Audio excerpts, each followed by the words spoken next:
Hello, Eagle fans. Chris Hooks of the NCCU Sports Network, as Spoken For Communications, brings you this preview of the Bull City Gridiron Classic, pitting North Carolina Central against those Blue Devils from Duke University. I'm Chris Hooks, play-by-play voice of the NCCU Sports Network, joined with the head coach of the Eagles, Henry Frazier III. Coach, just looking back at the last ball game, what did you feel like you got out of the contest against Elon as far as a learning experience for your young team? Well, one of the things that we got to be ready to play football every Saturday. I thought from an offensive standpoint, we didn't play well at all. You know, there was no aspects of the offense that I was able to hang my hat on, and we were able to go back, watch the film, and show exactly what I meant. You know, from a statistical standpoint, it was just a horrible offensive performance, and you know, from your starting quarterback going 1 for 12 and you're 1 for 14 on third down conversions. You know, that and 4 turnovers, that's just a recipe for a very bad day, and that's what we had. From a defensive standpoint, I thought defense played solid. I mean, offense put them in bad situations, but Elon ran 70 plays, and we held them 229 yards. And I would take that performance any Saturday from a defense. So we got some things that we can build on defensively, and you know, third down was the key, though. You know, Elon was over 40% on third down, and we was like 7% or something like that. So, you know, the key is going to be third down, protecting the football, and those are physical mistakes that you definitely can get better at. How does Matt Goggins bounce back from a performance like that? I mean, again, he was 1 for 12, and he got beat around. His throws, he just didn't look like the same Matt that played against Fayetteville State that was knifing through the Broncos. Now, granted, it was a step up in competition, so give him that, but again, it just wasn't a good performance by him. How does he bounce back? He wasn't sharp at all, and you know, he doesn't have to be great to bounce back. You know, he complete 2 passes, and he's already 100% better than he was the week before. So I think Matt's he's a competitor. He's a fighter, and he'll bounce back. You know, and I think he understands this is going to be a very teachable moment for him, because the scheme is not going to change. What we do is all predicated off reads and progressions, and Matt or Jordan didn't go through their progressions.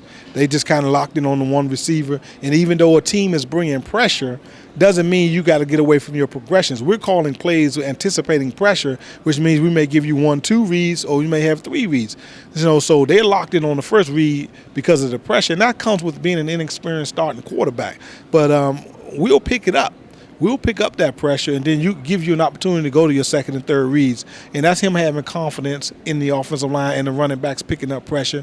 And that's him just, once he's able to watch the film and see, you locked in on 1, and you had time to go through 2 and number 3, and then because you made a pre-snap read based off of the blitz, but we had that blitz picked up. So I think he's starting to understand those are the dynamics. You know, because once teams get film on us and they start bringing different type of pressures, now as a quarterback, you know, now he can understand, well, we're going to pick this up, so I can get around to number 2 and number 3. So it was a good lesson for us, you know, and you know, again, you're talking about a quarterback who's starting his second game of Division I, so you know, he'll get better. You know, and that's great film to teach him on, and he still have a big live arm. He has a ton of confidence, and we won't give up on him. And again, it's a process, and we're here for the long haul. We're gonna build our football program the right way. Yeah, I want to win worse than anyone, you know. But when the winning does start, and it starts consistently, it'll stay consistently. So we're gonna get it done the right way. And then you look at what you have coming up in this ball game against Duke. Possibly our toughest test of the year as far as them being Division I in the FBS. What do they present to this team? And this is another opportunity for your team against the wall after coming off a loss last week to really prove itself and show some mettle here. Yeah, and this is a great opportunity for us, because, you know, Duke is good. You know, Stanford kind of did some things to them, but FIU was a bold team last year, and they handled FIU. Duke has a tremendous amount of team speed. On defense, they bring pressure. I mean, the bottom line is they getting off the bus blitzing. They coming and they flying at you, and they going to make you get rid of the football. Your quarterback most likely is going to take a hit, but he has to be tough enough to stand in the pocket, take the hit, and deliver the ball. They're going to be opportunities for our receivers to make big plays. And if they can go down the field, be aggressive, and attack the football, then we're going to have some shots at making some big plays. On defense, they spreading you out. They spreading you out. They trying to get the ball in space. They have good team speed. And the key for us is going to be to cover for a short amount of time, because it's a quick game, but we got to tackle.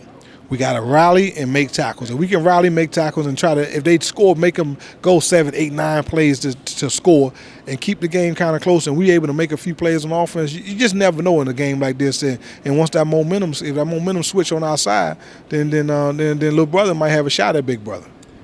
What does this game mean for the community and for not only North Carolina Central but Duke as well, and for the city of Durham? I think it's huge. You know, the Bull City Classic.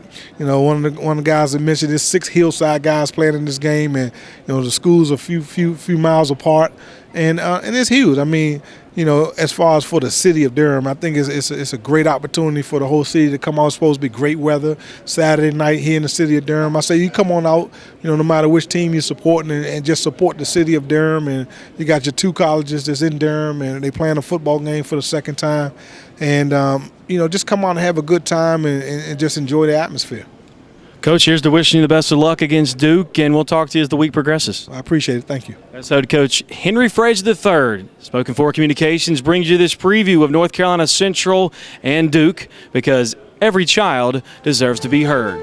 Enjoy the ball game, everybody.